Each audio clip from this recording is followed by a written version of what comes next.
That's good. Yeah. Oh. Yeah. Welcome, man. It's good to be here. Thank you for having me. Yeah, thank you. I usually start with just like a moment of silence, just so we can kind of tune in and uh, get connected, you know? Yeah.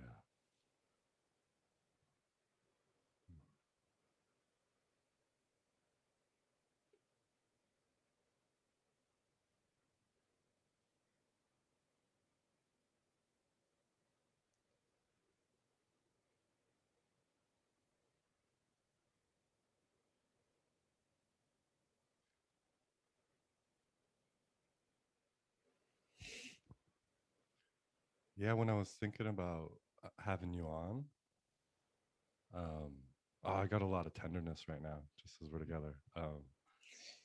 Yeah, because we got like a lot of history, you know, in some Dude, ways. sure. Yeah, and I have such love and appreciation for you.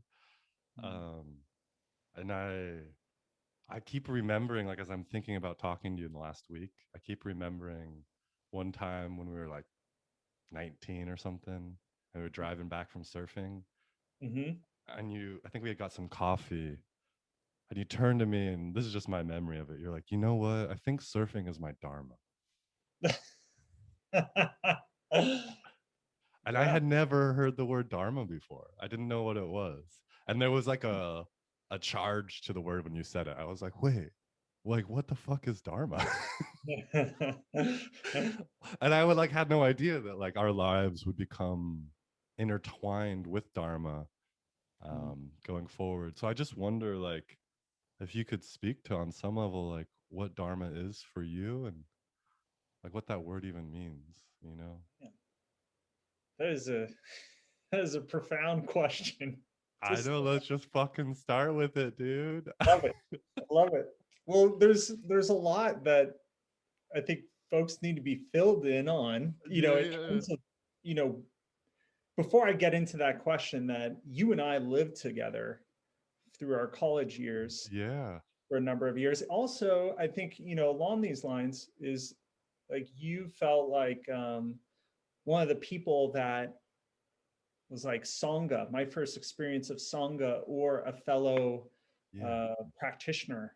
Yeah, you You know, were my first Dharma brother or Dharma family. You yeah, know, and like it grew from there. Like there's a lot of Dharma family now, but like you were definitely the first person where I'm like, oh, we're on the path together. yeah, yeah, yeah. And I think it was those were amazing times. Reflecting back on being in Sonoma, California, Sonoma County, and back in 2008 to 2000, what was it, I don't know. 10, no, 2004 to 2008. Yeah, Yeah. yeah, yeah. um yeah, and it was, I think those times were really, like, politically it was really interesting because we are in the middle of the Bush era, in the Mm-hmm. second term. And I think just this environment of looking for something else and knowing certain things weren't quite working out, and being in um, Northern California, where it's such a mecca for spirituality and a lot of different traditions. I think Dharma, going back to your question, and I think what I meant at that time was not the traditional, not how I would define Dharma now. Yeah, and that's like one thing I was kind of hoping for in asking that question, right? Like that meant something to you at 18, 19, like For because sure. your aunt was a Dharma practitioner, right? So you had a Yes. little bit of a doorway in early on, and then Yeah. kind of took it your own way. But then now you're wearing like a pin, right? That's like a Dharma pin. Yeah. You're like professionally trained in Dharma now. That's So great. like what did Dharma mean to you then when you're 18? And I hear you naming this sort of like feeling like something was off and there was the possibility of something more and like Mhm. kind of wanting to follow that calling. Yeah.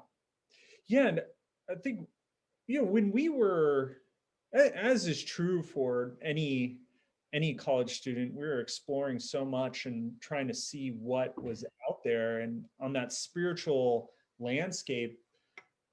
um I know, I actually remember, I appreciate your honesty of not quite being sure about what Dharma meant, but I remember, we would have conversations about Buddhism, about different religions, about philosophy. And I think back then, Dharma felt um,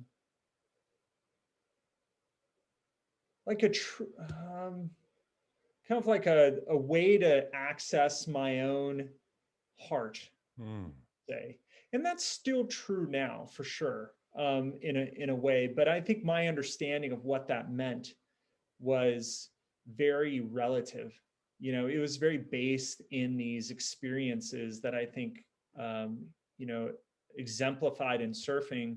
And I think for some folks who haven't surfed before, it can have this uh, culture around it that's very laissez-faire and super relaxed and like slangy counterculture kind of, they think of Fast Times at Richmond High with Spicoli. Yeah, the dropout culture that kind of emerged kind of in the 50s and 60s, where people were kind of just not doing the normal thing when the normal thing was the only thing you were supposed to do. Exactly. And now it's kind of this like just weird, um, it's a weird thing. I think it's actually become very materialistic now. Yeah. And you would know much better than I, but every time I go home, I tend to get in the water, and yeah, it just feels very crowded. It feels very like everyone and their mother, is out and trying to be a surfer. And I think that was kind of true when we were, back in Yeah, I 2000. mean, Not yeah. that long Yeah, we ago. weren't in the early days when there was no one in the water. But I think, I'm belaboring this more than I need to, but I think surfing really had this quality for me, especially in Northern California, of you have these really intense moments of catching a wave, standing up. And a lot of the time in NorCal, as you know now, and northern US, Yeah. in Oregon, it's like a lot of the time the waves are really big, and surfing in waves that are 6 feet plus, it's a different type of surfing. You gotta you gotta have some cojones, as they say in Southern California. um, but it was really powerful. I think just there is that quality of bravery needing to be engaged, really being challenged, and all for this moment that was very impermanent. And it's very, you only get one wave for this short period of time, but the feeling of like walking or like flying on water is very hard to replicate that experience. And I think that experience for me felt very powerful, very spiritual.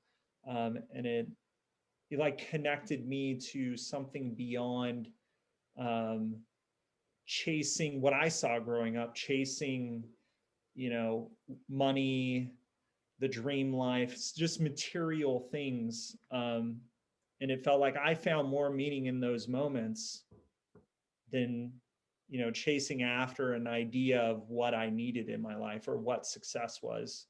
Oh yeah. So like when you're younger, in your early 20s in college, there was pressure like to take on the successful path or the kind of the path of making it in a certain way. Yeah. And you were like feeling the challenge there with that, and like not knowing, like kind of maybe not wanting to take that on, but not knowing there's other ways to engage living. Exactly. And um, another angle on is that you and I grew up in Southern California culture, Yeah. which some people might not realize that there is a lot of weight put on what car you drive, where you live, how you appear. And so, it could be superficial, but I think there's some depth to that when you see through it. And there's actually a lot of genuine people in Southern California, I found, because of that contrast. Um, I think of my own family that actually, I'm sure it's similar with your family, where they have generations there are generations of Southern Californians.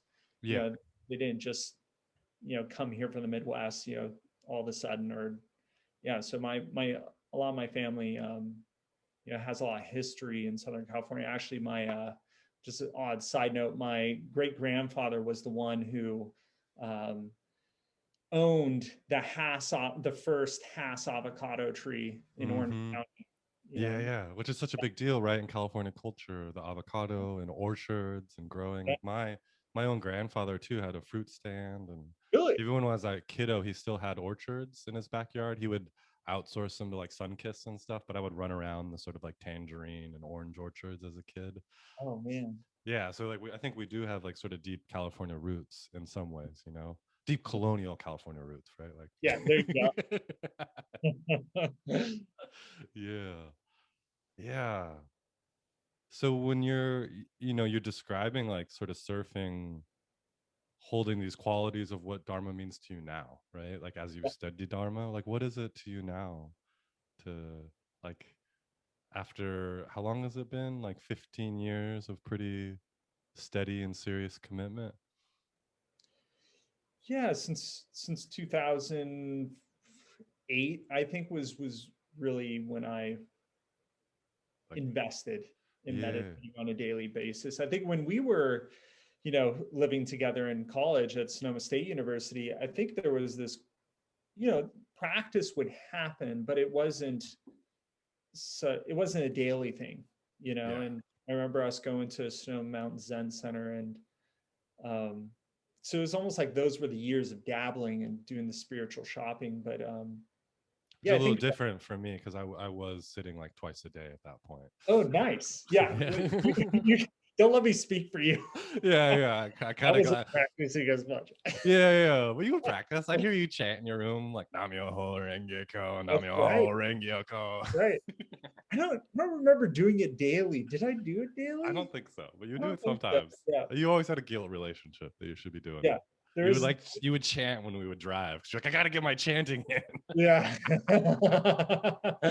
Yeah, I was purifying all my Christian guilt in those years. Yeah, yeah, working through the like, oh man, so much shit there with the Christian guilt. Yeah. But like you're 22 or something, and you graduate from Sonoma State, and then you move to um, Shambhala Mountain Center, right? And that's Yeah. when practice started getting serious for you. Yeah. And there's a really wonderful teacher, Galen Ferguson, who teaches at Naropa University. He's been there for a number of decades. Fantastic teacher. Um, I would say one of the really great American Buddhists. Hmm. Um, he's written a few books called, I believe it's Natural Wakefulness. Um, he's African American, and just a really solid practitioner, someone who has spent a lot of time on the cushion. You can just feel it. And, Mm-hmm. he gave a talk on Enlightened Society on Martin Luther King Day back in 2008. And Mm. I was at the Berkeley Shambhala Center. And it was just kind of like I wasn't really into Shambhala that much. I was intrigued, but I think hearing that talk, and where he talked about the spiritual and the secular are not separate. Mm. Actually, we're creating an enlightened society, and I think that just that intention or aspiration of enlightened society really rang true for me. And um, I think we all feel that Yeah. yearning to Yeah. see a society that's healthy and that's going well enough. But it felt like a rare thing to hear those words together, enlightened society. And I think for me, it just felt like, oh, this is it. I'm willing to make a really big leap and move to Colorado and try and work at Shambhala Mountain Center. And so Yeah. I And did that summer of 2008. I'm so appreciative of what you're saying, and just want to make a little space for Shambhala. Like, if you could just say a little of what Shambhala is, Yeah. which I know you could say a lot of what Shambhala is, because Shambhala has quite a history. But if you were to Yeah. give sort of a little bit of a brief overview. Yeah, I would say it's I think it's important to understand words, especially foreign words, and what they Mm, translate to. And mm. Shambhala, um, it can feel like a brand. Yeah, It's it's just, sometimes called like corporate Buddhism in America, right? Like yeah, it's a exactly. large organization with centers all over the world and has a really robust teaching schedule and sort of Yep. like templates, like level ones, level twos, level Yeah. threes. Very sequential. Yep. Yeah. So and there's like people all over the world that know of Shambhala on Yes. some level, and but for you, the word itself has a power to it. Yeah, and I think understanding right now, it's really pertinent, is understanding the difference between a lineage Mm-hmm. and organization. You know, Mm, and yeah, yeah. the brand of Shambhala, I can just talk about, Yeah. its history and kind of what you talked I don't about. give a fuck about the brand, dude. What's the Yeah, lineage? Talk about the lineage. yeah. Well, if it's almost like if we want to talk lineage, we have to understand the meaning. It's Of like the branding is just the words, and yeah. the stats of how many people are involved or how many programs we offer and What's the all that. meaning, man? What's the meaning of lineage and It's Shambhala to you? If you were just to drop down into that heart and come back with a little bit, what you got? well, I'm glad you asked. um, so Shambhala can be, amongst other translations, can be translated as origin of delight. Oh shit. Dude, Origin. wait, let's just hang out. The origin of delight. That's fucking amazing. I didn't know that. I feel like I know a little bit about Shambhala for an outsider, and like I'm so happy to know that origin of delight. Yeah, and it's. I think there's so much more to that can be really broaden out. Like if we were to say, what does that look like? Like, Yeah. okay, those are just words, but give me a symbol? That would be what we call the Great Eastern Sun. Hmm. Which So you it's, see in a lot of Shambhala centers, right? This sort of beautiful blue bottom with this orange sun and red rays coming out of it, sort of. That's just my yeah, memory of the image. I don't know if that's even accurate. there are some that was one iteration of it. There are some other Oh, iterations. we're getting into the branding side that there's iterations of the Eastern Yeah, Sun. which has to happen. Oh, It's totally. that's Yeah. the order.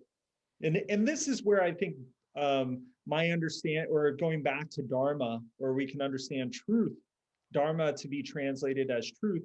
There's Mm-hmm. outer, and then there's an inner. Mm. And there's this quality of like if we want to be on a spiritual path, we have to acknowledge that there's this secular world that we have to take care of in our lives. Mm-hmm.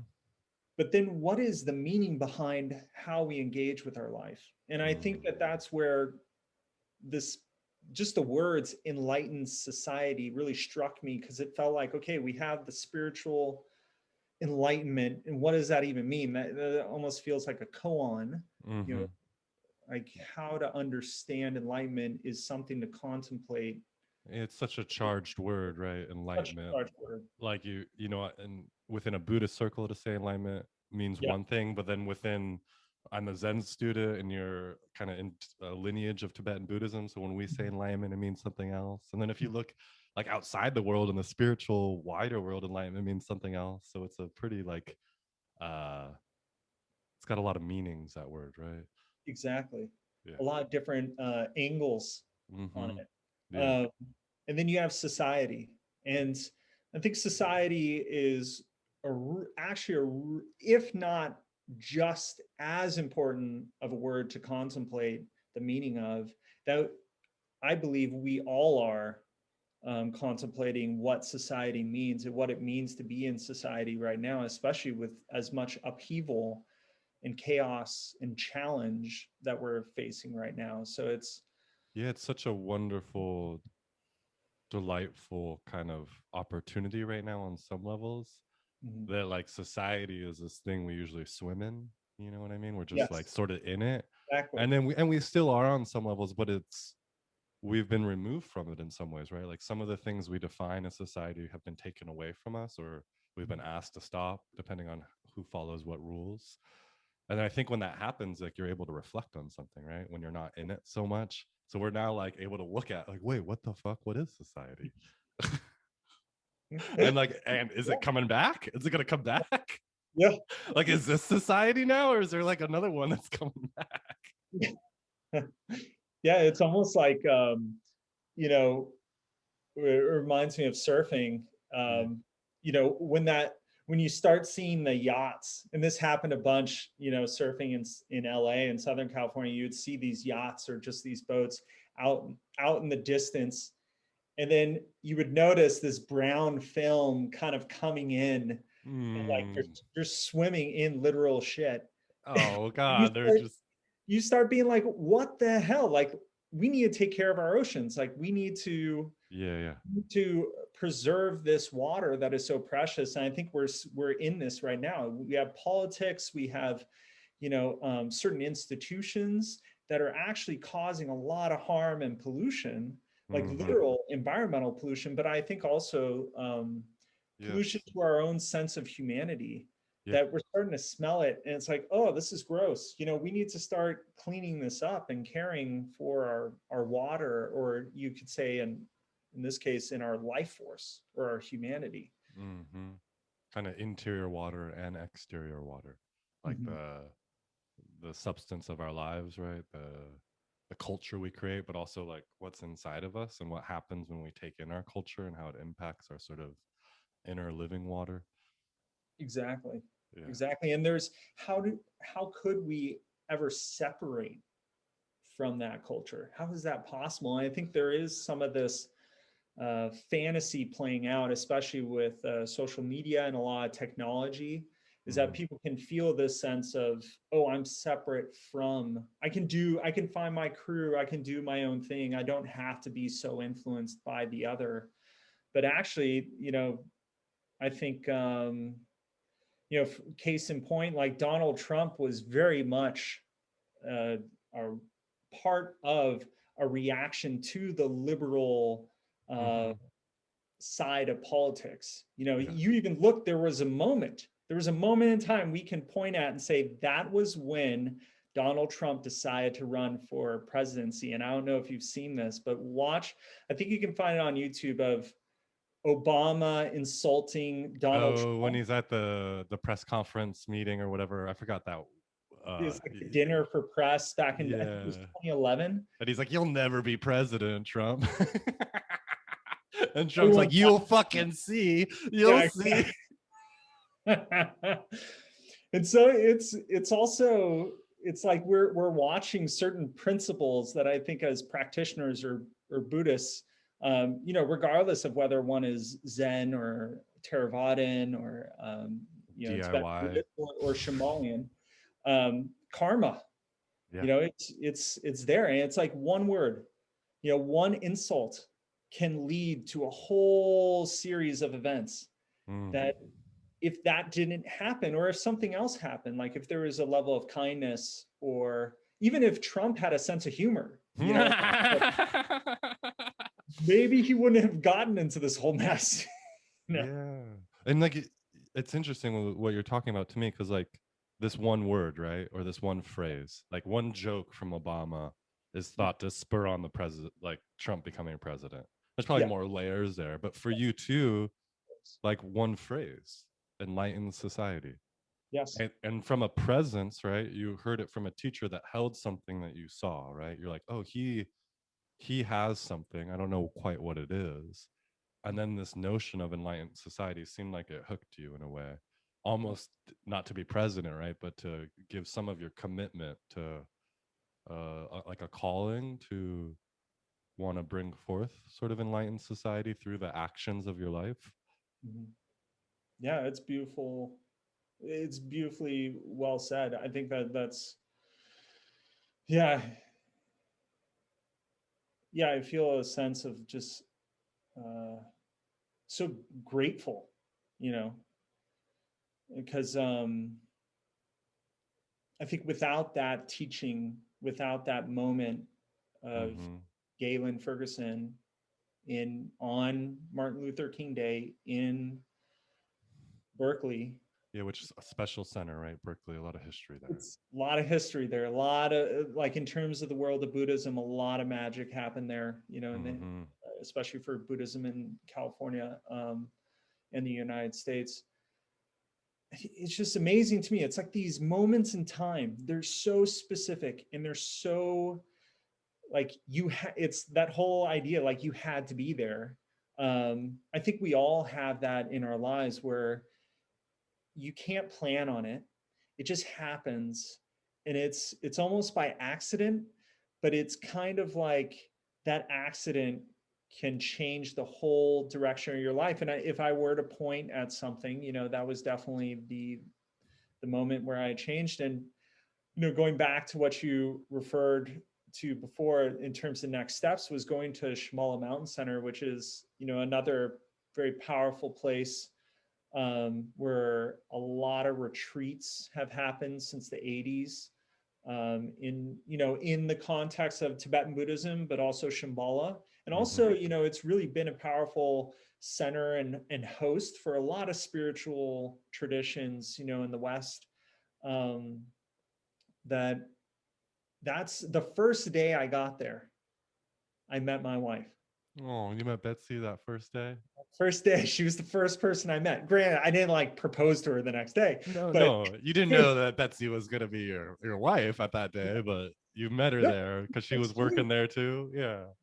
She was so friendly, so kind, and I just remember being very, being bearded and kind of disheveled, and in my sandals and the Rocky Mountains of Colorado. It's in the northern Rockies. You were an aspiring dirtbag, right? I was a dirtbag. Yeah, I was super into climbing. I mean, the surf in Colorado sucks, so I wasn't surfing there. But yeah, it was. But that moment, led to so many other moments where I saw my first dead body a few months after arriving at Shambhala Mountain Center, and that was a very profound experience for me. And that was during a ceremony of a cremation, outdoor cremation that would happen, in Buddhist ceremonies for the dead. And, and then there was also meeting my current teacher, or you could say guru, which might be a little bit, that word is a little overused, I think, and misunderstood in our contemplative society. But you met Rinpoche at that point. Yeah, Sakyam Mipham Rinpoche Yeah. came he was actually on the land when I arrived, but he came back a few months later and led a retreat. And during that time, I got to have a few interactions. Yeah. I actually want to rewind a little bit, if that's okay, just from Yes. what you were saying. And then I think you're laying the ground here for a lot of future threads we can touch on around kind of retreats and guru and all of these things, and committing to enlightened society, and kind of where that's brought your life today, where you're still living in a meditation center in Vermont, right? The Northeast Kingdom. Yeah. Yeah, like I just loved hearing kind of that moment that you shared around enlightened society, because I mean, we know each other and I've never heard that moment, and it's just such a beautiful moment. And then it made me think of my own similar moment, like kind of around the time we were living together, but a little before. Yeah. I had started meditating because it just felt like it was what I was supposed to do, and then I already had gone on a meditation retreat within like a month of starting meditating. Yeah. And I was living alone. And what was that? What year was this? This was probably like 2005 or 6. Okay. Yeah. So I was living alone, not really alone, but like with people I didn't know, and just doing my own thing in the summer after having done a retreat, sitting every day and wanting to really understand what it meant to be alone, because I'd been with people for so often. So I really wasn't interacting that much with folks. Like I would talk to my parents, but most of my friends were back home in San Diego, just like partying. And I was just like, meditating every day, working as a gardener, and like eating a macrobiotic diet and like reading about Buddhism. I was like, all I was really doing. And then I had like a pretty profound moment like a synchronicity, you know, in the Jungian tradition, they talk about synchronicities, Mhm. where like something I had read in a book that morning, the person that I did landscaping for said the exact same thing back to me. Whoa. And it, you know, and it was less the thing she said, right? I don't even remember what it was, but it was just that moment of like, wait, what the fuck? Like, Yeah. like what the fuck? Like, what is this? And I had been reading, starting to read about spirituality, and I'm like, Well, oh, maybe they're right. Like maybe the like life is alive and life is communicating to me. And I mm, remember when I had that thought, like it yeah, felt like I drove through a membrane, you know, yeah, like I was like, I drove into the membrane of like the living universe that like yeah. is like engaged in this process. And it's like really mysterious. And I'm not a very good translator of the universe, but I try. And then like that night, I had like a special moment in the redwood forest, and then I like went home, and I was like sitting in front of a mirror, and I was like, oh, I guess I'm supposed to get like the right thing to do is get enlightened. Like, you know what I mean? The commitment, like Shanti Deva talks about it, like this moment where you're just like, I'm going to commit to this. Like, Yeah, this is what I'm going to do with my life. But, exactly. but for me, it wasn't enlightened society. It was like for the earth. Wow. Like I just had this sense. And I even said the prayer, right? I was looking in the mirror, like, I'll do this for the earth. Wow. I'll do this for the earth. That's So I just powerful. appreciate for you, like there's society, right? Like culture. And for me, it's like the trees and us, like we're a part of it, but Yes. it's like for fucking Gaia, you know? Yeah. It's amazing to hear from you around that piece of, I think, having that insight that, life is alive. Like, and it's it's sad that we have to go through a lot just to have that simple, obvious. It's so obvious once you go through that membrane. I think that's beautifully well said. It's like you enter into this world that actually is no different than what you've been living in, but it's a different understanding. It's a different angle. It's like, oh, there's someone out there to talk to in a way, but Yeah. it's not a thing, and you're not a thing. And I mean, that's the path, and it's our willingness to listen and be open. And yeah, it's those moments that we have to almost like keep coming back to, because it's humbling to be on a path, Yeah. right? Because Yeah. you can No, stay I mean, there, even, yeah, and that you was the stay there. word in my head too when Yeah, you were talking too, yeah, like you're in communication or engagement with something, right? And like to yeah, call it a thing is not doing justice to it, but it's hard to put a word on it is. the enormity of life. Yeah, Like, um, and like how fucking small we are. yeah, Like you just got to be humble, right? Like what the fuck? yeah. Like life is organizing my life to this such a degree, and then yours, and then everyone else's, and like what the fuck? Like I'm really tiny. I don't understand this.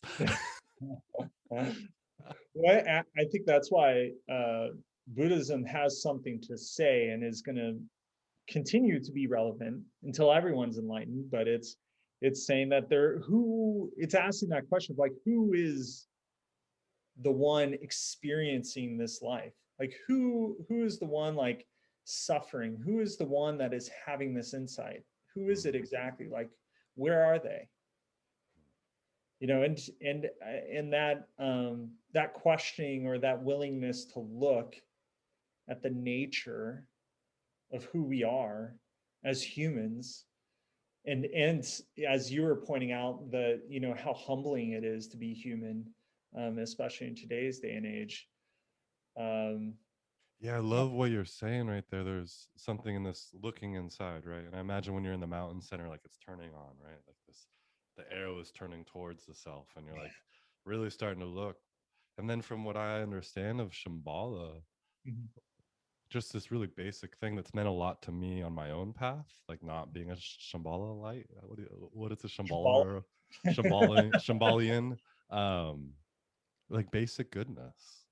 That Yeah, like when you really look close and see it, it's actually um it's good. basically.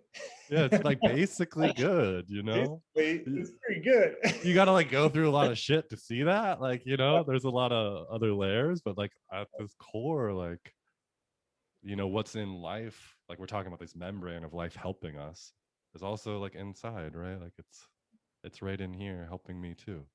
Yeah, Like it is me. this Yeah. goodness that like permeates kind of everything.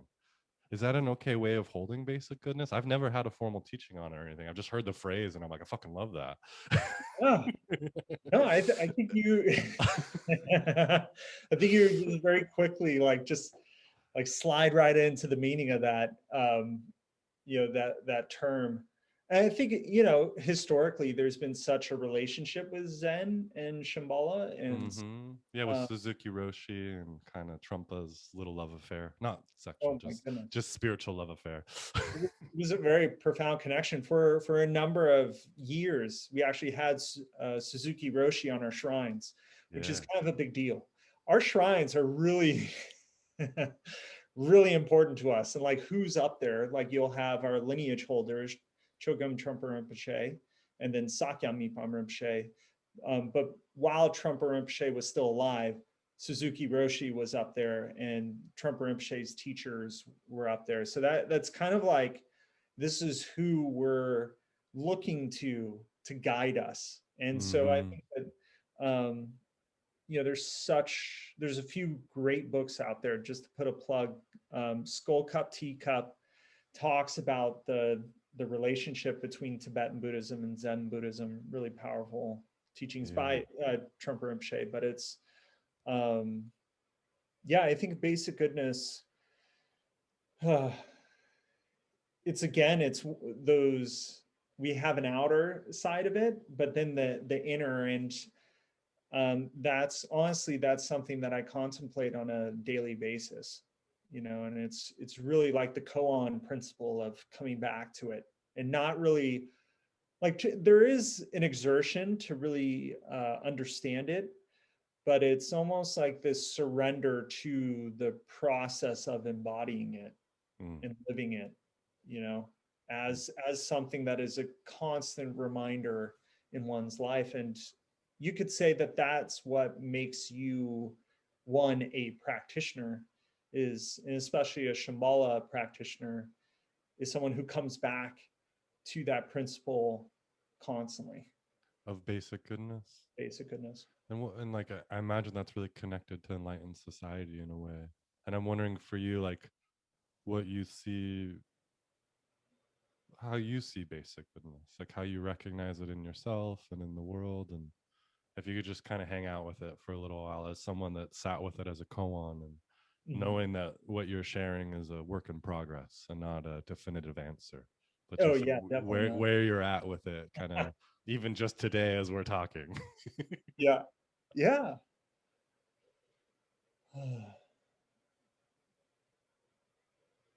What's snowing in Vermont right now? Oh, did you just look at the snow right now there? Yeah, I'm watching it snow, Oh, that's beautiful. and yeah, it's winter time. There's this quality of like being enveloped, and the brisk, biting cold. Yeah, Texas knows what I'm talking about. In this level of like things are quiet. You go outside, and we have a few chickadees that we're still feeding, and they're amazing to me. But you just go outside and it's just quiet.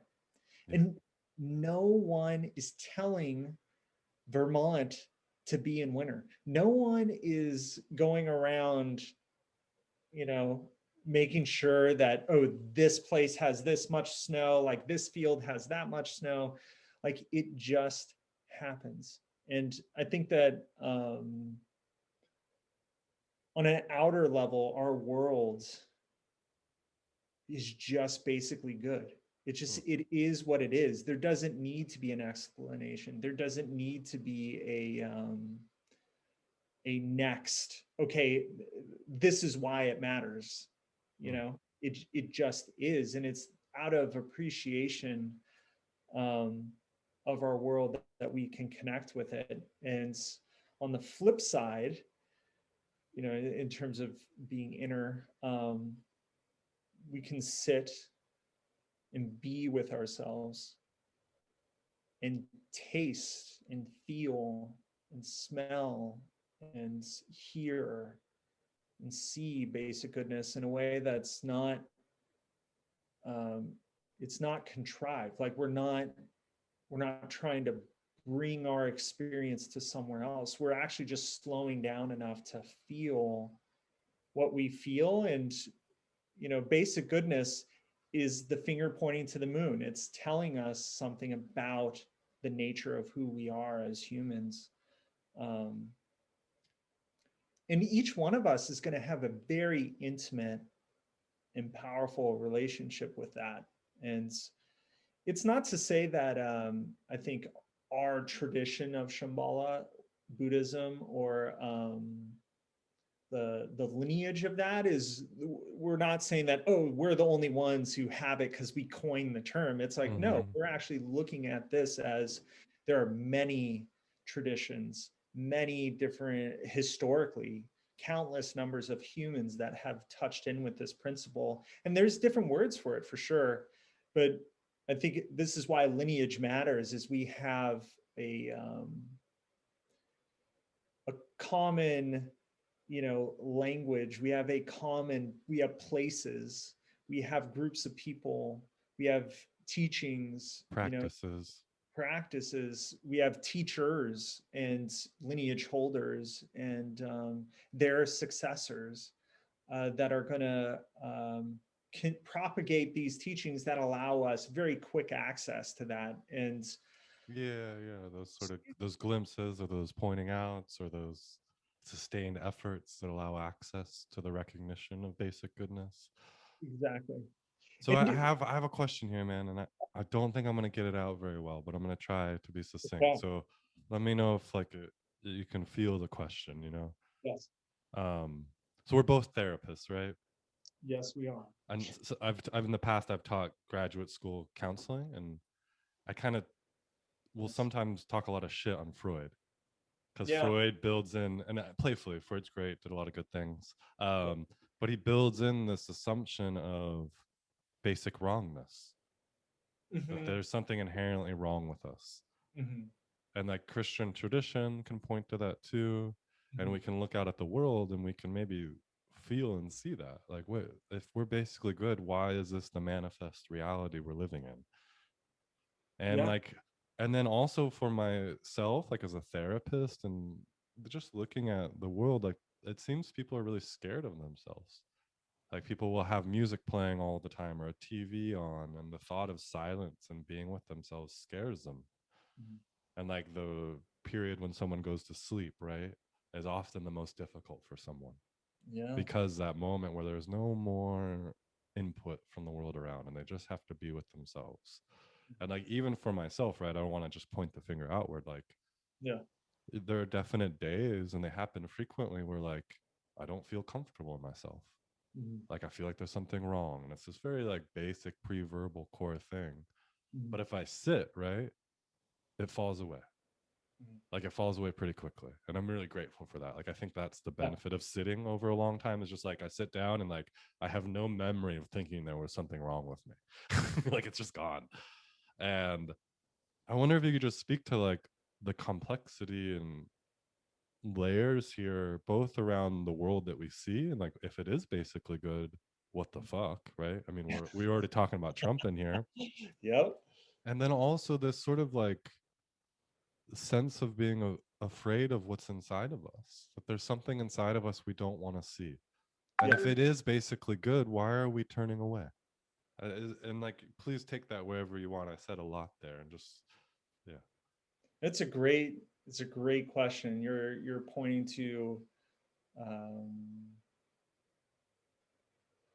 really important principle that I'm certain is also part of the Zen tradition of duality and non-duality.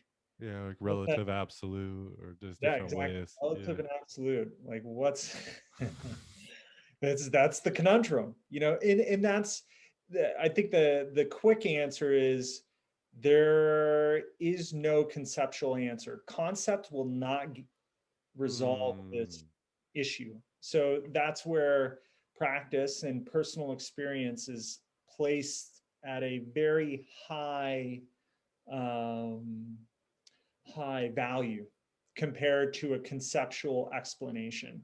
Granted, we use concepts to kind of get ourselves closer to understanding the non-conceptual. Um, and that's a way of talking about it before Well, getting into. yeah, there's like something there for me that like the question itself relies on a dependence on conceptual awareness. Like if you're asked, Exactly. like if you're asking that question, you might need to have a breakthrough experience in order to hold that question differently. Is that sort of what you're pointing to in some way? Exactly. And that's to contextualize it, but that's not to say that we shouldn't ask the question. Actually, Totally. asking the question is really important, and being dualistic happens. That's why we're here.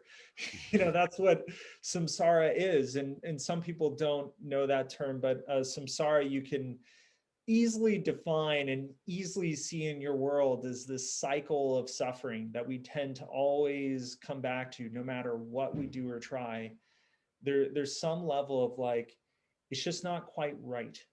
Yeah. It's in why, and then we start asking the questions. So it's a beautiful process of waking up, um, that we have to recognize, in a Shambhala tradition, we have to recognize that both liberation and confusion are happening at the same time.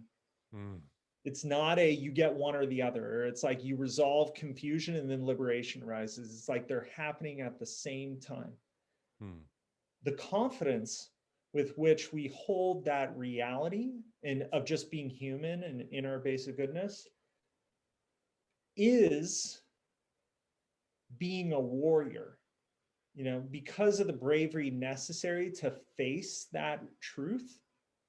There has to be uh, some sense of leaning into a challenge of that. And it's a very existential challenge Say of more about the challenge. Like, what is the challenge one leans into when one embraces good, basic goodness? it's the temptation to, as you were very eloquently describing, and I've experienced this too as a therapist, of seeing, and as a person, of just wanting to go to sleep, just wanting to not not look, I just want to have my steak and wine and, Mm. a good Mm. meal and a good, Netflix and a loving wife, and I want a nice house. I want, it's just this I want that will That just, there's yes. Sorry, what were you, oh, go. that there's like the confusion's always going to be there, and there's always a temptation to drift into it and to want to avoid the seeing through of it. Yeah. Because I was just trying to catch what you were saying there. That may not have been representative. It's hard to talk about, but ultimately we can look at it as like we have a choice to be a warrior about this dualistic, non-dualistic conundrum, Mm-hmm. or we can be cowardly. And that Mm. cowardness, I don't think we need to necessarily see it as in a pejorative way or it's lesser than. We can actually acknowledge like this is part of who we are. It's like we tend to go towards fear, and that we actually need to honor and respect that that experience is actually being held within the principle of basic goodness, and that Mm. we also have the possibility of being a warrior or a coward, and sometimes a little bit of both at any moment, Yeah. Yeah. so it's a very I think people want it to be either or, and I think we're perpetually in that conundrum of wanting it to be black and white, wanting there to be a good and evil. And it's just, I think we all know this deep down, it's not quite that. Yeah. Thank you, man. Yeah. So, like, is enlightened society in a way kind of based on people being able to move beyond conceptual awareness and build sort of civilization or structure from that? Like, like, because we were just sort of talking about the individual there, right? Around Yep. basic goodness. Like, then how does that translate into sort of shifting the expression of our culture right now that seems more rooted in this asleepness or cowardliness in kind of the Shambhala phrase? Yeah. I think, Sakya Mipam Rinpoche wrote a book called The Shambhala Principle that really, oh my gosh, goes through so many different aspects of society and how implementing, some of these principles into our society, how it could, influence it in a very positive way. And I think there's tangible elements to actually creating enlightened society, but ultimately, um, we have to acknowledge that this is about a very personal question of how much do I value myself? How much do I value my humanity? Hmm. Um, and if we don't go there as individuals, it's very difficult to do it on a systemic level. But you could say if you get a group of warriors together, there's very little that's going to hold you back from accomplishing your intentions and your goals. Um, so I think essentially we just need enough people practicing. We need enough people asking that question and seeing for themselves their own value. And I don't think they even need to be, Shambhalian and having done the levels, although that definitely helps. And I'm very dedicated to continuing on those teachings and supporting it in any way. But the on the realistic bigger scale, it's really the simple question of, am I basically good? And enough people asking that question and going down that path. Yeah, cool. I think I just want to What make do some you think? What well, do you think enlightened society would look like oh, in that, and how to get there? enlightened society, what it looks like and how to get there. Yeah. Um, well, I mean, it begs the question: are we already there? Yeah.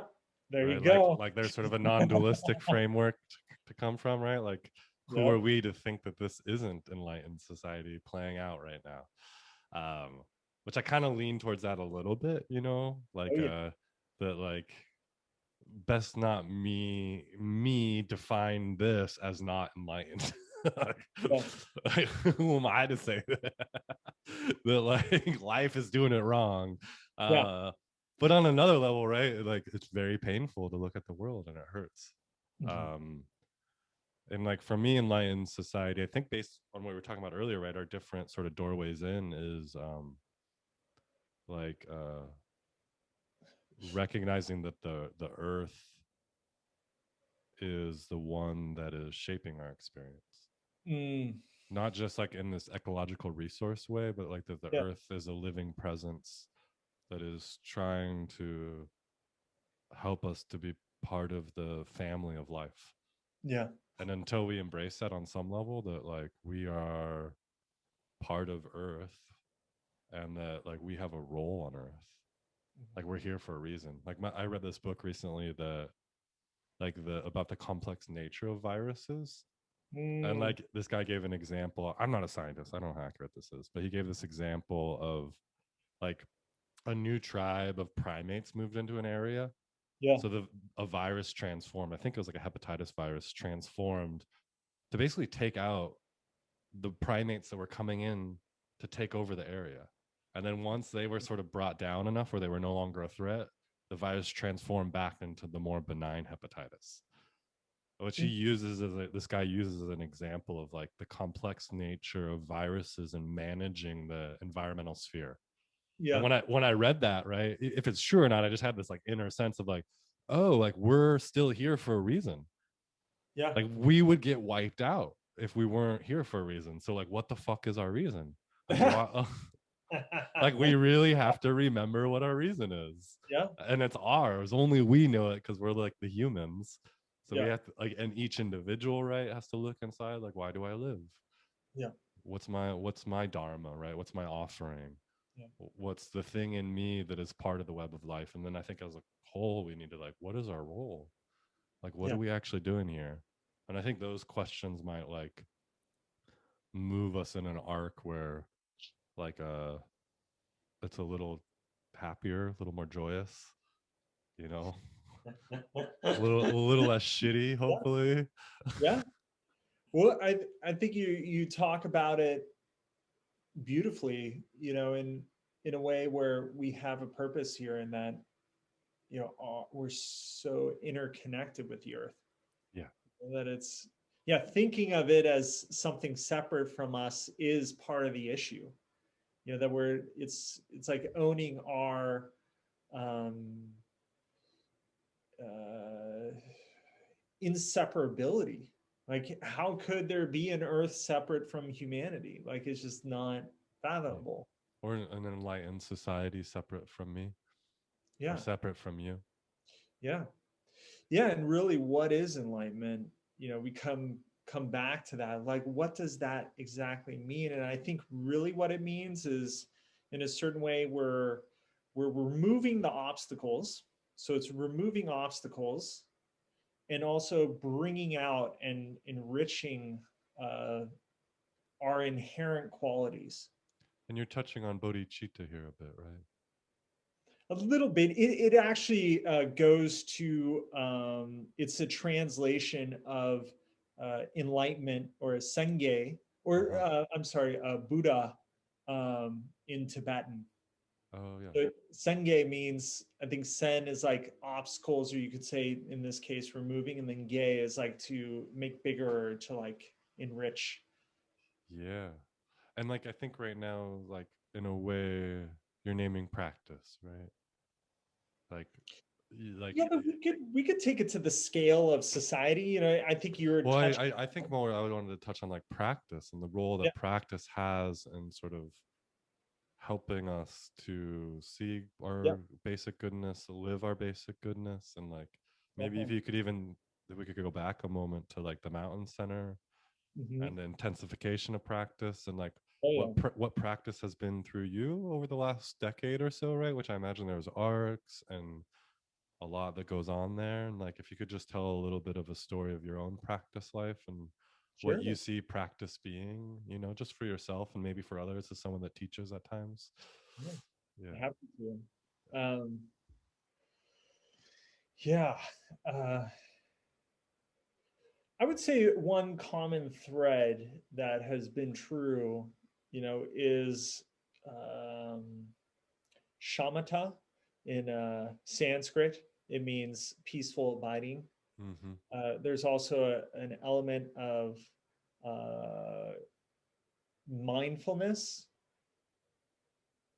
being very, it's which essentially is the main principle of any meditation practice, in Buddhism, is our mind's ability to stay on an object. Mm-hmm. It's like really, really straightforward, simple, but what we're doing is we're actually relating with our mind through placing it on an object and being very deliberate about it. Could And you could you give a few objects that are often in practice for people that don't aren't in the yeah, lingo of object? Because yeah, when we say object, we're like, oh yeah, objects. Like, but object, something like, what the fuck are huh? you talking about? The Objects. computer. So traditionally you can use any objects, especially ones of veneration, like a statue of a Buddha, for example. But in this case, we use our breath. And, in Shambhala tradition, our breath is a really foundational object of meditation. But then, as I progress along my path, in the Shambhala tradition, that object um, has transformed a little bit. You brought Yeah. up bodhicitta, or awakened heart, and that could be that object in that case of cultivating bodhicitta or compassion, like great compassion. The object becomes another person, Hmm. and you're sending them, in the practice of Tonglen, you're sending them compassion, good fortune, happiness, and you're taking in their suffering. And And that's a turn, right? That like there's a lot of spiritual traditions that send love, right? yes, Prayers and yes, metta practice, right? Like yes, loving kindness practice. but the Tibetan Buddhas, they take in the darkness. They like Yeah. actually suck it into their bodies. Like Yeah. that seems like a whole other level of gnarliness. Yeah. And you would think that, oh, it doesn't that feel gross, or isn't that, you know, kind of like dark or Yeah, like some, are you wait, you want to like take in the darkness of the world into your body? Like I thought we were supposed to be like loving light bodies where we're pure and nothing touches us. Like what do you mean? that's where the non-dualism comes from. Is like, actually it makes it even more powerful, because what you're sending out is this brilliant light, and it's exactly what you want. You're offering that. And I Yeah. think you end up feeling like, in this practice, you feel this level of like bottomless black hole of brilliant light. Or you maybe it'd be better to use a bright brilliant sun that you can take in, Hmm. you know, anything, and Yeah. it just sends out light, you Yeah, know. there's a fearlessness and a sort of like an invincibility, not in the normal sense, but like what you take in isn't gonna hurt you because you're something else. Yeah, Like because you're still you're offering that love, and yeah, that love is um undeniable and undimmable, yeah. you know. It's See, so it's that's still shamatha, you know. That still holds that principle of our mind being placed on an object. It's, you know, obviously a little bit more complicated. yeah, there's uh, a visualization element, right? yeah, And like some somatic element and like some intention, yeah, yeah, yeah. intention going on. And then we get into visualization practices, and that object becomes an embodied quality uh, that is alive, and that we treat with that kind of veneration and respect of an actual entity or deity. And You we're know, entering the sort of tantric Vajrayana landscape now, right? Like a lot of Buddhism in the West, at least, is oriented around these first two principles, right? Like shamatha, mindfulness, and even compassion. But what you're doing now is transitioning to something else. You know, in my understanding of sort of the Buddhist landscape, of yes. this sort of like, you know, deity practice, right? But and if you could like speak more about like the Vajrayana and Tantra and these sort of practices of relating to divine qualities that are personified by a living essence that you're in relationship to. Mhm. Is that I don't know Vajra that well. I'm just No, you talk about it very. like I've never practiced it, so I don't You should know. call me. Yeah, this is just me pretending to be a good question answer. That's all. Oh, it's great, Brandon. Yeah, like the Vajra, man. Like what? Like at some point in your own practice, you stepped into that, right? There's a certain amount of training that goes in until you're in the Mhm. Tibetan lineages initiated into these practices. Yeah. Yeah. Yeah, so it's, you know, we start with something very simple like the breath, and then, you know, cultivate bodhicitta, that big heart, and then we we you know, go. It doesn't end there, but we start working with deity and visualization practices. And And what are some of the common deities that people would work with in Shambhala? Like, so you could say deities yeah, and, this is and tantric. this gets all funky a bit, right? Because I hear you try to do a dance with your yeah, words. the reason why you're hearing the dance happen is it's a little tricky, because not all of our community is Vajrayana practitioners. Yeah. Although we have that culture, there's still some level of secrecy and protection from those practices. Although we do offer visualization practices, you know, here on every Tuesday night, you know, we have Mm-hmm. a visualization of White Tara, who is a female Buddha, and she embodies principles of fearlessness, protection from fear, safety while traveling, also fertility, pacification, so like quelling Mm-hmm. a level of distraughtness or being upset. So she embodies this genuine caring compassion, and she has eyes in her hands and a third eye, and she has eyes on the soles of her feet. And you can kind of be like, wait, what's up with that? What's up with all the eyes? But everything that you're visualizing has a meaning behind it. And so those eyes means that she sees suffering from every direction, and she's open to it. And she's also very sensitive to it. So you could imagine like having eyes on your hands, you'd be very careful about how you used your hands, how you moved in the world. So it's kind of this like, there's some like very relatable piece to it too. And with that practice and developing that relationship, we're still with Shamta. We're still being precise about seeing a certain color, certain form, a female Yeah, form. the visualizations are very specific at times, right? That like you're given an image to recreate in your mind, and there's that Yeah, shamatha, mindfulness, yeah, concentrative point of holding that image. yeah.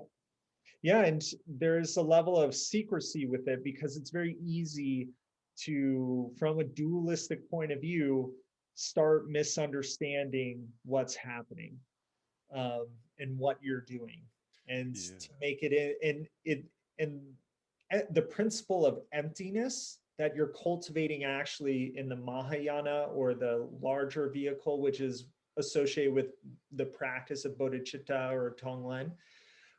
We need to have a foundation of understanding. Um, Actually, it starts before that practice, but understanding emptiness that is based on our understanding of egolessness. That the first problem that we ever really encountered is this immovable belief in a self. Mm. So through our meditation practice, we're working with that. Then we build into understanding emptiness, which is seeing that the nature of everything is impermanent, that it all has a beginning, middle, and end. There's nothing that's permanent. Therefore, when we move to visualization practice, we're having that sense of it's really there. Like she's really there. I have a relationship with Waitara, but it's not a a thing. It's not like she's solid. She's made out of light. And to understand that principle, we have to be very, I guess, more flexible and less solid, believing that we are actually here. Yeah, I love this story from Trump I heard once. Yeah. Drawla, is that the term for the protectors that you call in?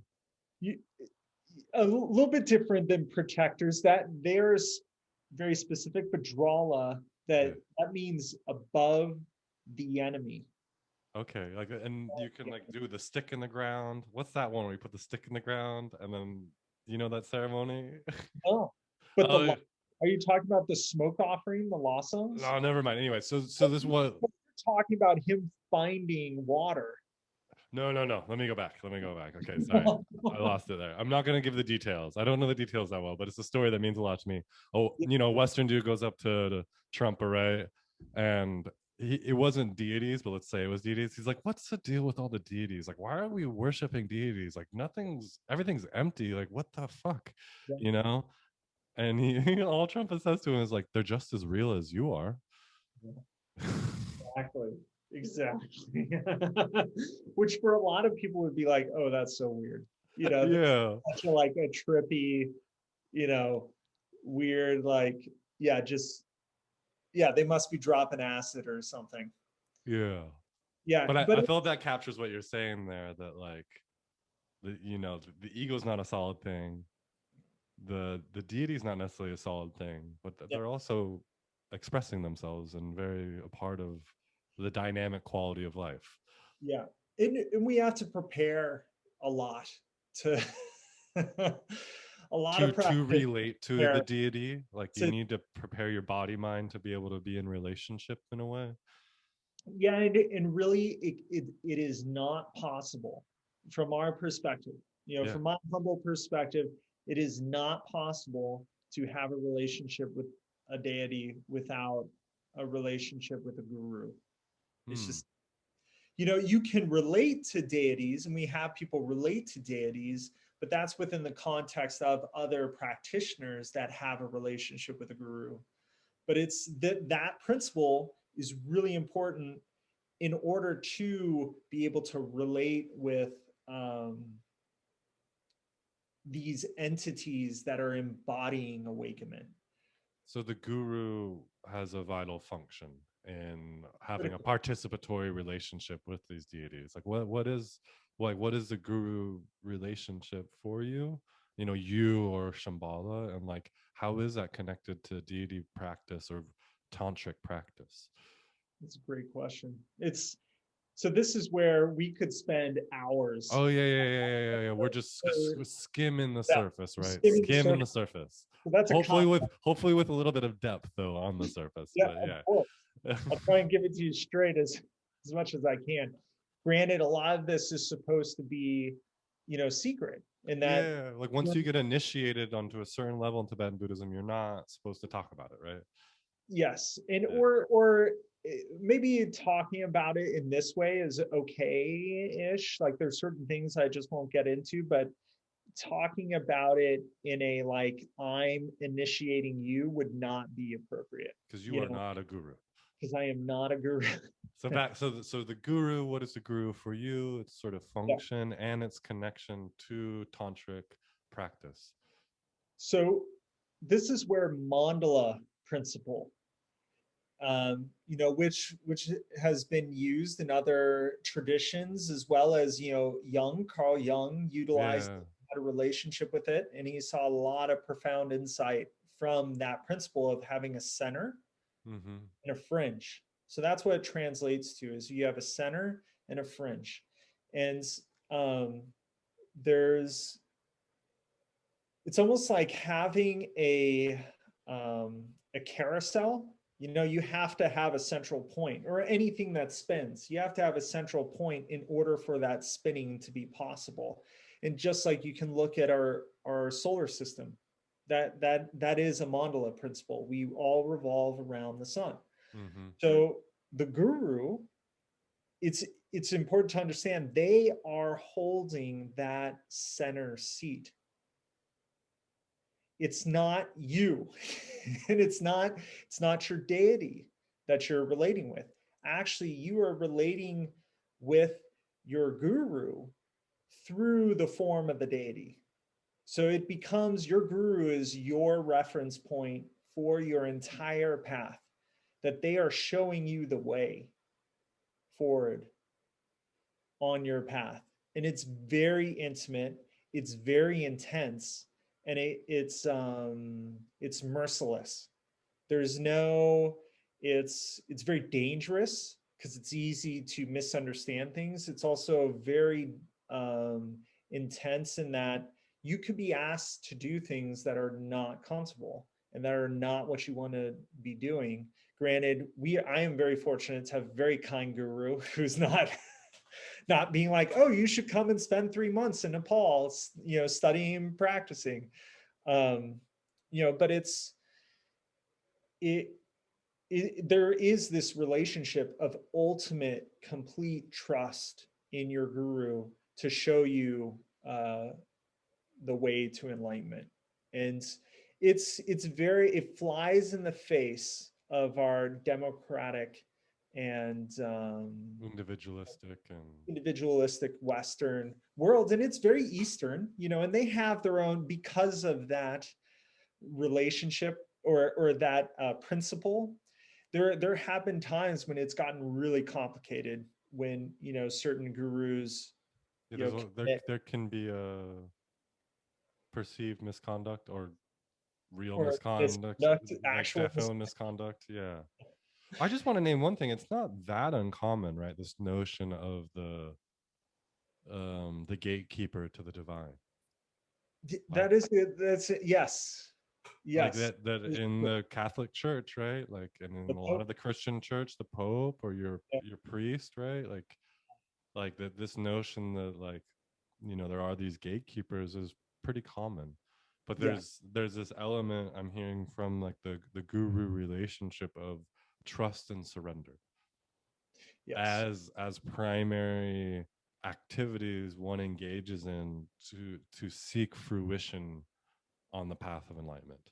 And Yes. like, can you speak to like why the trust and surrender is so important for the practitioner and their own development?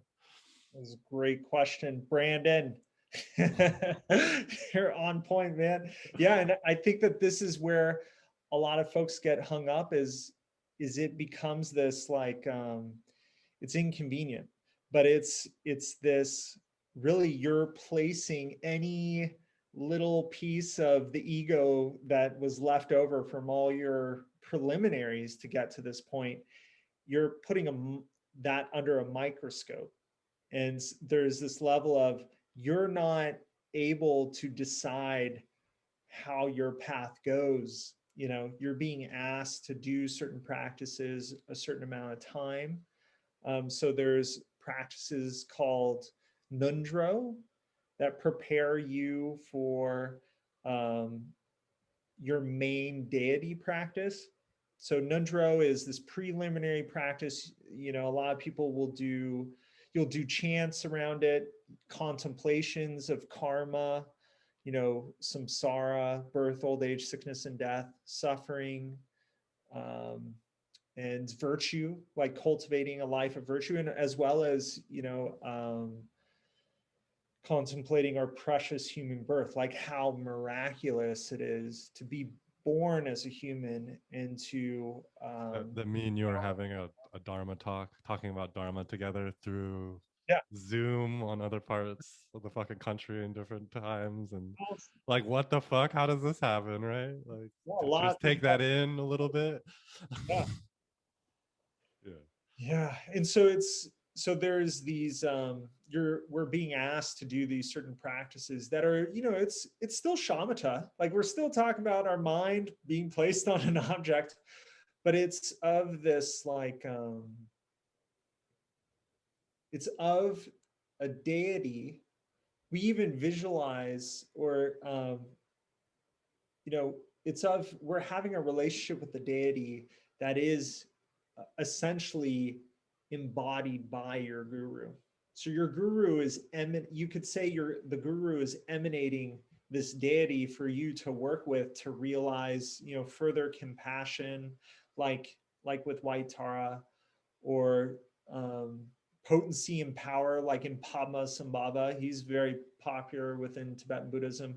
In Shambhala, it's the Rigden.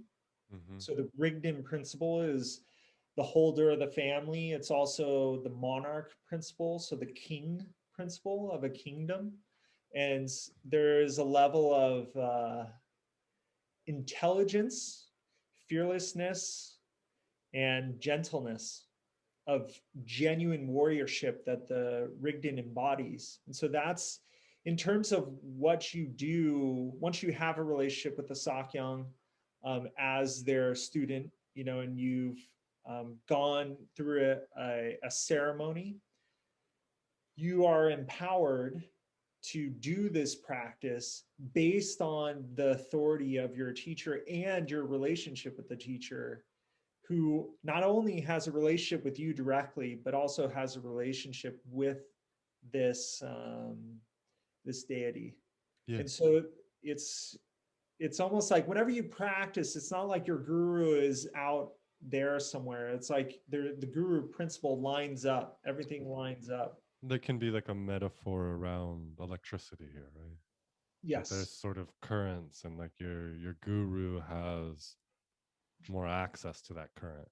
Maybe even they're permanently residing within that current. Like that's the sort Yeah. of guru principle, right? Whether that's true or not, who knows? Yeah. But like hopefully they have some taste of the current, and they can, when you're in their presence, they can hold that current so you can know that current, and Yeah. like they become the conduit from which those energies can become manifest within yourself, that you can recognize them and then learn to live them. Yeah. Yeah. That's well said. And it's, it's I think it's also really it is about having someone also keep an eye on us, and I think that there's there's this there's a lot of people who are in the spiritual world, and I'm sure you've seen this, Brandon, of um, you know, it's very open to interpretation. And there's that kind of, there's a big danger in spirituality of us getting high off our own supply. You know, I've never done that. Never fucking done that. never done that. Never once have I ever been enticed by my own supply. And we're all going to do it. Yeah. Anyone who is asking the big questions is always going to be like, I found it. I know Yeah, it. I I fucking know it. know it. I Yeah, got it. I know it. I knew it And I'm all gonna along. tell you about it. Yeah, now I'm going to build my own center, my own. I'm gonna build and bill. I'm gonna charge you. Yeah, exactly. I'm going to build and build. Yeah, exactly. You know, and the that's sneaky. It's so sneaky, and I think we are so lucky to have teachers in our world, and in many different traditions that hold that principle, so that we can surrender our sense of being a big deal and let them be the big deal. It's like, thank you for being the big deal. Like that, I can drop that storyline and just focus on cultivating this practice and not feel like I need to, uh, you know, make sure the whole world knows about it. Is because someone else is responsible for that. And, you know, also having a sangha, a community of practitioners, is vital. It's so vital. You know, you have groups of people like living here where I'm at Karma Trolling, which is, we just celebrate our 50th anniversary of practitioners living together and keeping each other honest, you know, and it's like, you see people practicing day in and day out, and you're like, oh, they must be so on point and so, Yeah, and they still shit, and they yeah, still they still get do altered. shitty things, and they Yeah, get reactive and triggered and have their own particularities. yeah. And it's humbling, you know, you watch that and you're like, oh, they're going through their process, I'm going through my process and path. And it's just, it's very, there's a quality of reality, you know, that happens, like a shared reality. And I think it just really grounds the whole path when you have that with other people. And it's really hard. And I really, you know, feel for so many people out there that they're they're having to ask these questions and go on these paths of really understanding their worthiness without that container, you know. Yeah, I call them covert bodhisattvas. There you go.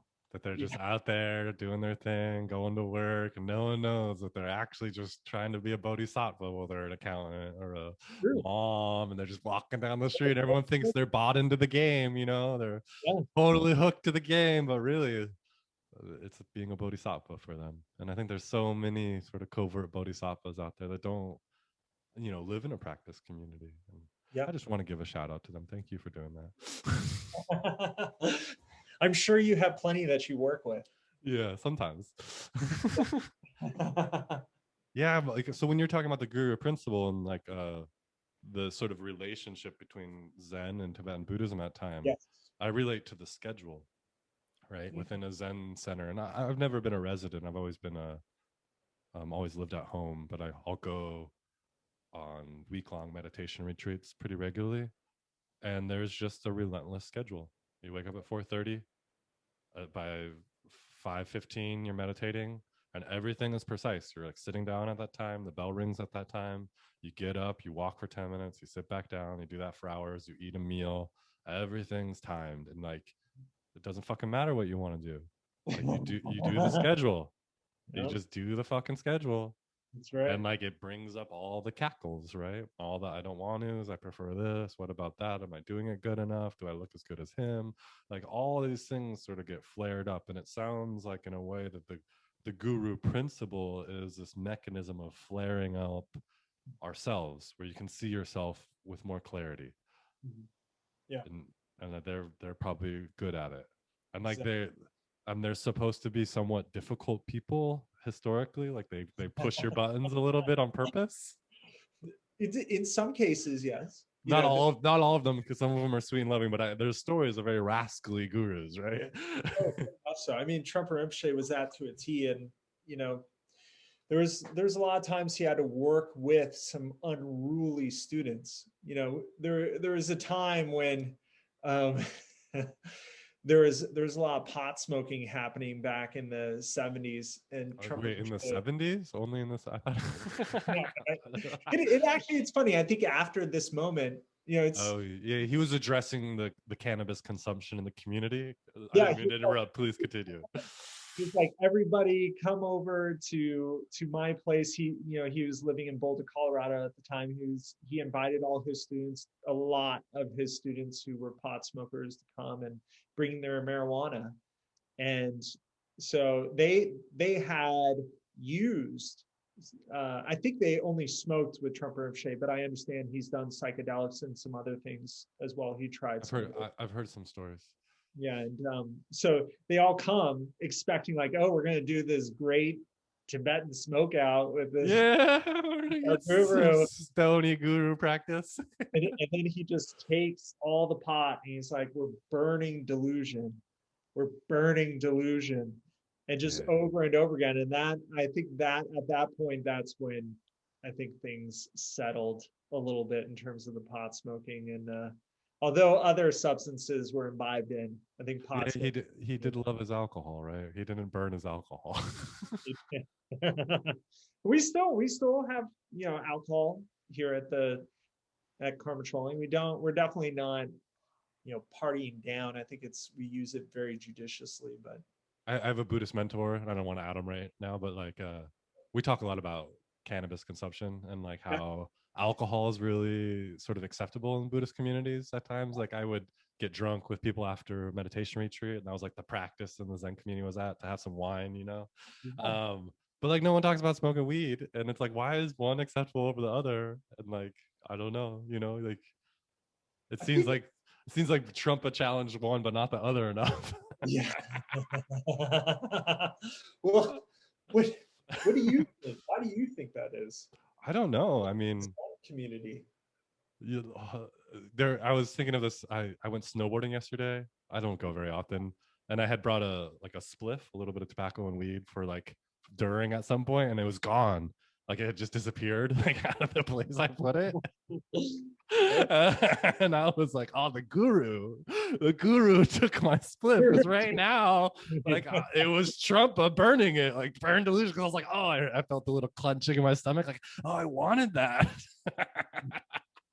So I think we can have gurus outside of our gurus. You know, like life is a wonderful guru to show us, like, oh, there's your clenching, there's your Yeah. attachment, there's your delusion. So, Yeah. yeah. Yeah. Yeah.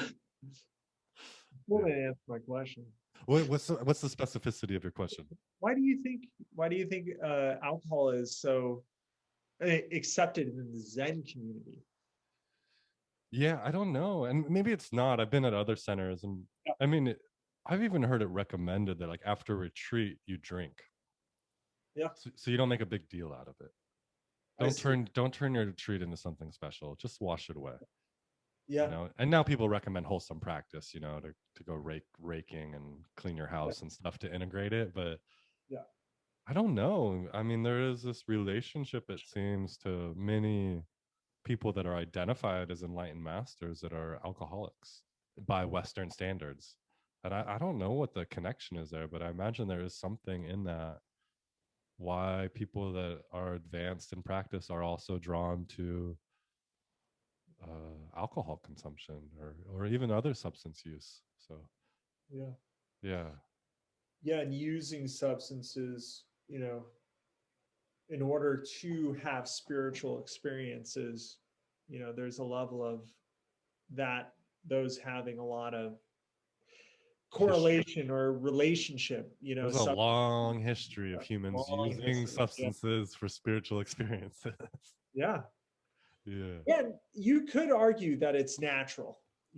Being intoxicated is a natural experience. It's so much part of being human. But I think, from I don't know why I'm going here, but from like a therapeutic point of view, I deal with addiction, on almost a daily basis. And it's hard because I think, yes, we can acknowledge the benefits, but I think you have to acknowledge the neurosis, just like Mm-hmm. there's liberation, but there's a lot of neurosis there. And there needs to be a balance there in acknowledging that, you know, there's a little bit of both that are going to come up, and the more substances you use, the more that's going to be kind of in your face. And I think someone who's severely addicted understands attachment, and I think certain parts of the human reality that a lot of us, you know, who haven't dealt with addiction, just it's very hard for us to understand what that's like. You know, Yeah. I have some friends who are practitioners who came in uh, the community through recovery, and their connection with suffering and the reality of suffering is undeniably like in their bones. It's strong. It's there. They don't deny that. They don't wash over suffering. They take it seriously. And I think they understand that first noble truth of Buddhism so much better than some of us who I think have had the good fortune of not really having to deal with that obstacle. Yeah. Yeah. Yeah, and I mean, substances are a big part of Shambhala history, right? In some Yeah. ways, and like Well, Trump has a sordid history. Like, I mean, yeah, he medically died from cirrhosis of the liver. how old was he? He was pretty young too, right? He was 47 or 8. Yeah, and there's like something really, I don't know, beautiful to me. Not like dying from cirrhosis of the liver, but like, dude was born in Tibet, had to Yeah. flee right when he was in his teens. You know, he Yeah. still he had a lot of training right up until that point because you're brought up pretty young in Tibetan Yeah. Buddhism. Age 3 was when he. Flees, a bunch of people die on the journey. He Yep. gets like makes it as a refugee to India, and then ends up in Oxford. Like with some like Yep. yeah, was he getting a degree or he was teaching or something, Yeah. right? And then he Yeah. comes to America and like there's fucking Shambhala, and the whole time he's drinking a bunch, Yeah. and he dies by 40, and This he is dies by 45. He dies at 45, and like he built a Tibetan Buddhism in America. yeah. Like that's Yeah. fucking gnarly. I Yeah. heard one person say when he died, right? Some like a Zen teacher came. I think they were from Asia and had kind of discredited Trungpa, but like when they came to the funeral, they're like, "Oh, he is a force of nature." Oh yeah. Oh yeah. Like he's a force of nature. Like, okay, I see now why there's a big deal about him. Definitely. Did you just look up at him there? It did. It did. Yeah. He Yeah. was. There's no doubt he is a force of nature. Can you talk about Trungpa? Because like there's Papa Zimbabwe, right? Is this sort of guy that really spearheaded Tibetan Buddhism in Tibet, but then Who's also here with me. who is also has a strange past as like a magician, dark magician and stuff, right? He wasn't like a good guy from the beginning. Well, you might be thinking of Milarepa, Oh, Milarepa, did I confuse the two? My bad. I but Padmasambhava, he's a very interesting character that he's also known as Guru Rinpoche. yeah, he's like Uh, root guru, right? yeah, well, technically that term root guru is your guru that you initially took Oh, the. I meant like he's the root guru of all gurus. Oh, He's yeah, like the root, like he's the yes, first root that all the other roots branch off of. yes, you could say that. Yes, well, yeah, he was. I mean, Buddhism was in India, you know, obviously for some time before he came around. Like this was back in, I think it was 8th or 7th century when he Mm-hmm. came to Tibet. So he was Indian. He was a Buddhist practitioner, and he brought Buddhism to Tibet. He did not succeed in establishing Buddhism in Tibet. It was still kind of this fringe thing for some time, but he tamed demons. You know, there's stories of him propagating teachings and having relationships with princesses who they themselves became empowered, realized practitioners. Actually, Yeshe Sogyal Mm-hmm. is a really important figure in Tibetan Buddhism and also in our community as the feminine principle, but technically she was the first enlightened Tibetan. She was the first Tibetan to become enlightened. And so he's relevant in, or I don't want to go in that direction, But he's incredibly relevant in Tibetan Buddhism as this figure that yeah, brought Buddhism to Tibet and allowed the mixing of Tibetan yeah, culture and the Bun tradition and all the things that mix together to become Tibetan Buddhism. And exactly. then you have Trungpa that comes to America and does his own mixing, right? Of mixing things together to try to create an Yeah, iteration of Tibetan Buddhism that anchors into sort of the Western culture that's prominent at that time. Can like you exactly. just speak to like what Trungpa is to you and like why he matters and good and bad? I think he has like a little bit of both going on in his history. Trump Rinpoche obviously is such a symbol of um, I think what it means to be a human in this world that is becoming much more chaotic. He watched his whole culture dissolve, um, and fled for his life, and watched other people die, Mm-hmm. on his way from Tibet to India. And I think this, yeah, as you mentioned, just that brilliance of forward vision and heart, and really embodying basic goodness. I think he was so powerful and potent that so many people that would have otherwise just glanced over anything talking about relating with one's mind or any of the principles of Buddhism, they got to see it living in him. And there was no denying it. And I think some people were definitely put off, but it's almost like that actually just increased this level of, I think, validity of who he was in terms of being genuine. Is that, yeah, when we're genuine and we're truly who we are, it doesn't mean that we're telling people off or saying whatever comes to our mind, but I think we're really who we are, and some people are ready for that to meet us, and then some people are not. And and so I think he actually cultivated, he brought the Dharma here, but I think his son and his Dharma heir, Mm. Sakya Mipam Rinpoche, I have much more of a connection and understanding. And I mean, he's my root guru, so it's like I can very much honor Trump Rinpoche's offerings. But I think one thing that is a dynamic in our community right now is not a lot of people hearken or recognize or really appreciate how the Sakyong has actually created, and not necessarily being the point of creation, but he's really allowed and protected this Sangha to be as big and as influential as it has been in the West in terms of Buddhism. Mm.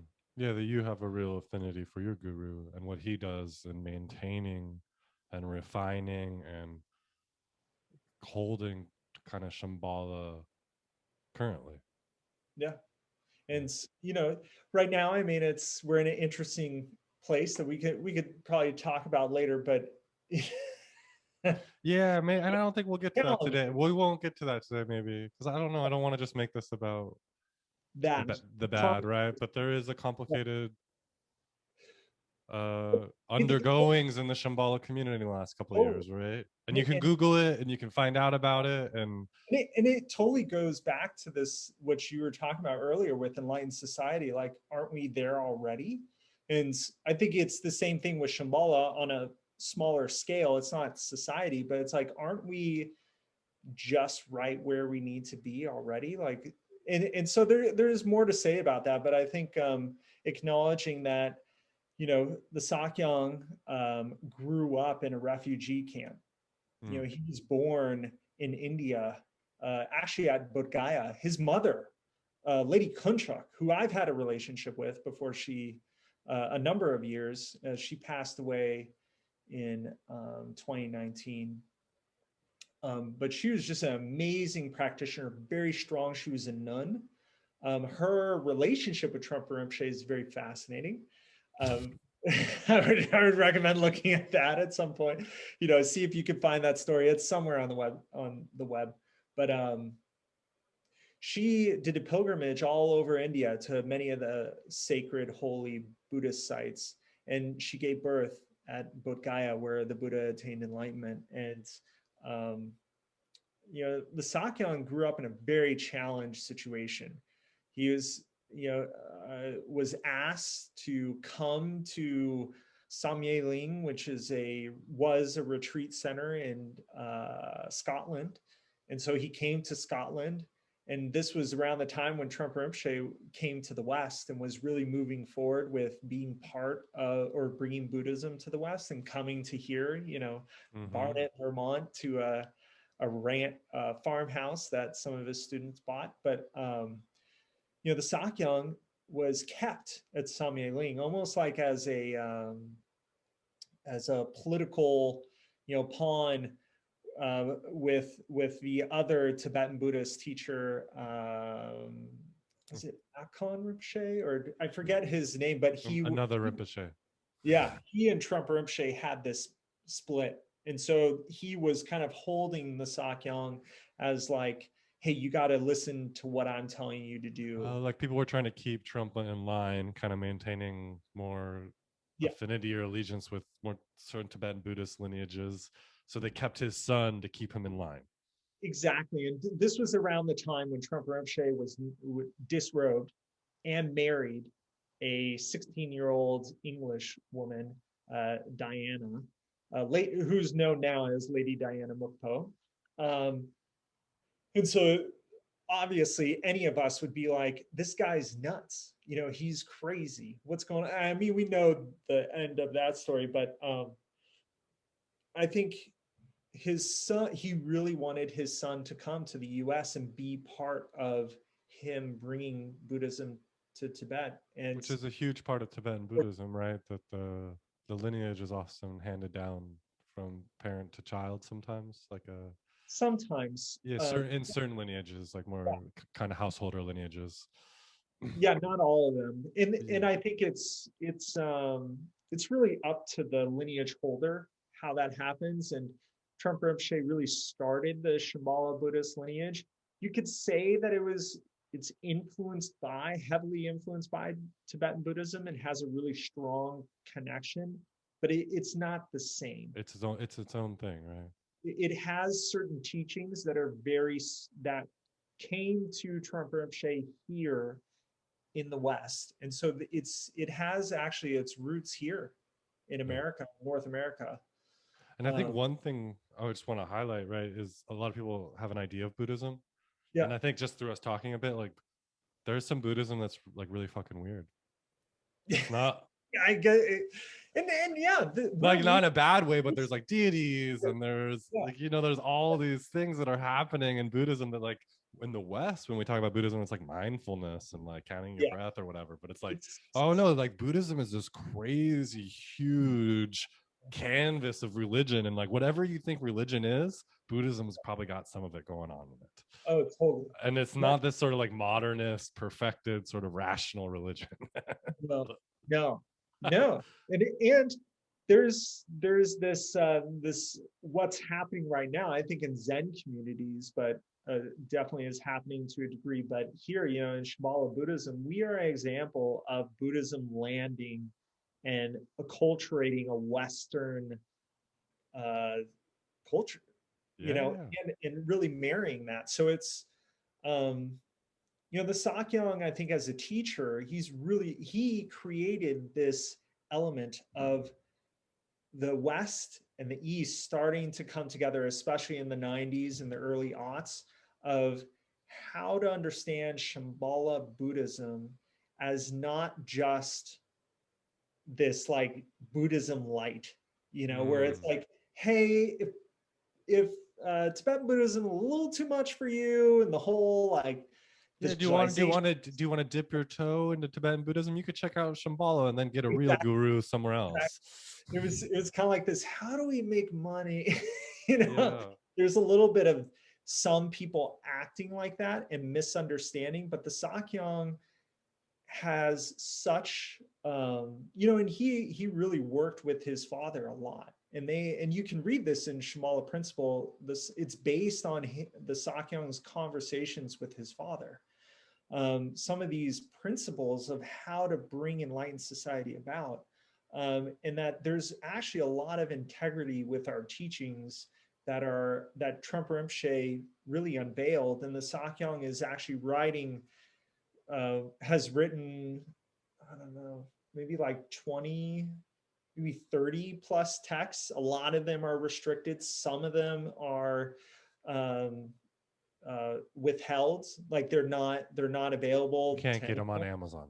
Can't get no Amazon. So, but the idea is that when the time is right, and the Sakyong is very precise about this, when the time is right, certain practices, certain teachings will be offered with this sense of moving forward Shambhala Buddhism as a lineage, and it has come to this place where we were actually in very, very, very deep retreat for 10 years, some of us, with the Scorpion Seal teachings, which Trungpa Rinpoche was unable to open, but those are the culmination of Trungpa Rinpoche's and you I have to get I just have to get into this. I didn't want to because it's very, so it can be It's perceived okay. as It's we can. There's a lot of esoteric shit on the internet now. People are okay with it.